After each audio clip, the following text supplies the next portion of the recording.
Hey everybody, Fred Minnick here, and in today's video, I wanted to kind of like do a kind of checkup on you, the viewer or listener of bourbon. Now, my question to you is pretty simple. Are you bored with bourbon? Or better yet, a better way to ask that question, are you tired of bourbon? If you're tired of it, what is it exactly you are tired of? Now, I want to take you back a few years ago when I wrote this story called The Cycle of Bourbon Geeks. Now, I retweet this story every now and then.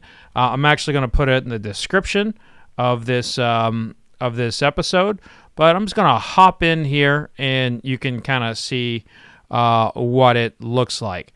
Now, in this, I talk about how people get into bourbon, they start chasing bourbon, then they get bored with bourbon, they get tired of not being able to find the bottles they want, and then they go to something else, and then they come back to bourbon realizing that bourbon is really their one true love when it comes to sipping something. Now, people leave. Sometimes they just kind of like check out of bourbon for health reasons, or their spouse is like, yo, you're spending way too much money, which I'm finding that to be more and more the case these days. But there's been a new wrinkle in this cycle of Bourbon Geek question, and that is there's a lot of drama around this space. There is an absolute ton of drama. As a matter of fact, there are lawsuits left and right. This was the lead thing in my newsletter last week. There are lawsuits surrounding Jack Daniels. You got retailers under investigation. You've got people who are part of liquor control boards getting under investigation. You got people getting arrested for abusing a system, and you've got all of these things going on where there's like it's kind of like bourbon has become this Days of Our Lives drama, and I was really curious how much this was influencing bourbon consumers. And I'm not saying that every bourbon consumer in the world follows me, but I feel like my Twitter is a really good place to study like the general mood of the bourbon community. Now, there's other places, don't get me wrong. Reddit is a great place. Facebook is a great place. But I can't just post a poll on those places and, get decent results. So, and while this is not by any means, by any stretch of the imagination, is this a scientific poll? I do think that it is a good place to kind of measure the pulse of the bourbon industry right now, or the bourbon consumer, that is. And I posed a question a couple of weeks ago on Twitter. How do several major bourbon lawsuits and scandals impact your enthusiasm for the category? Now, I will tell you going in that I thought this was going to be drastically, overwhelmingly, I like bourbon less. Now, could I have worded this question differently? Could I have offered better answers? Absolutely, I could have. And like I said, this is not a scientific question. This is not a scientific poll. And the answers, I could only have 3 answers with this due to the amount of text that I had in it because of Twitter's situation. But 13,000 people viewed it. You can see that right there. 13,000 people viewed it, and over 1,400 people voted on it. 9.9% said they like bourbon less. 7.3% said they like bourbon more, and 82.9%, or should I say 83%, said they don't pay attention. Now, there are some people who are like, hey, I feel like you should give us more context, or hey, there should have been a 4th option. Like, I pay attention, but it doesn't affect my enthusiasm for bourbon. So, a little bit to kind of like go over here and kind of unplug. What that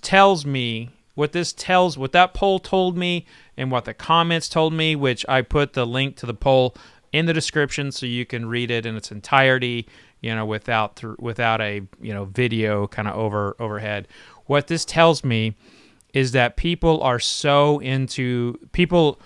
are almost as much into the drama of bourbon, like talking about it, kind of like, it's like conversation at a barber shop. Like I can't go to a bourbon event right now without somebody asking me about the Sazerac R&DC lawsuit or the Jack Daniel's whiskey fungus lawsuit, or some of the investigations that are going on.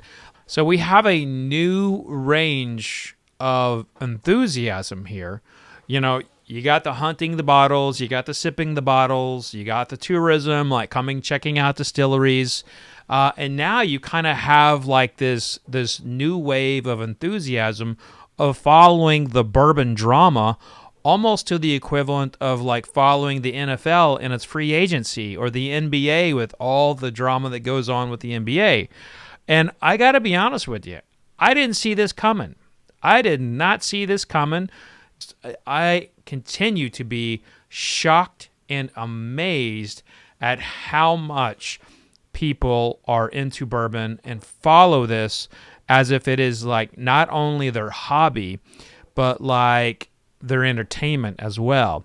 So I think bourbon is in the middle of taking that next step. It's in the middle of taking that next step in something that you only see like in sports. Really, I mean, you got people on the sidelines, with popcorn, watching what's going on right now in bourbon. But I am curious, like I said at the top of this video, do you like bourbon more, or do you like bourbon less than when you first got into it, or a couple years ago? I'm really curious. And if you are new to bourbon, what do you think about drama? What do you think about lawsuits? What do you think about, all this stuff going down all over the place? I mean, I'll put some links in the description so you can catch yourself up on some of the drama that's going on in the world of whiskey right now. And hey, look, I'm the first to talk about this, but my livelihood is directly connected to bourbon. It's directly connected to bourbon. I've written 7 books, most of which are about bourbon. I've obviously got this YouTube channel that's mostly about bourbon. My podcast, my 2 podcasts, Bourbon Pursuit and The Fred Minnick Show, both center around bourbon. So we obviously in the Minnick household don't want to see bourbon falter to a point where I have to do something else. Because let's face it, I'm living the dream. I say that all the time, but I have the best job in the world. I get paid to sip bourbon for a living. I mean, I pinch myself all the time, and I'd like to go back in time and tell Miss Lacey, my high school counselor, that yes, it is true that I could drink for a living. But that's a story for another time. I just know how lucky I am, and I'm so thankful for it. But I don't want to see like bourbon become like a spectacle, something that we're just kind of paying attention to for the drama. And it can go down that road pretty quickly if things keep happening. But that's going to do it for this video. There's a lot more to come. I've got some new products, new whiskey tastings dropping this week. And, of course, my blind tastings will be getting back at it here pretty soon. But be safe out there, folks. Thanks for tuning in. Click that subscribe button if you haven't already. Hit the like button. And remember, tell a friend. Love to have them over here on this channel. And remember, vodka sucks unless it's being used for hand sanitizer. Cheers, y'all.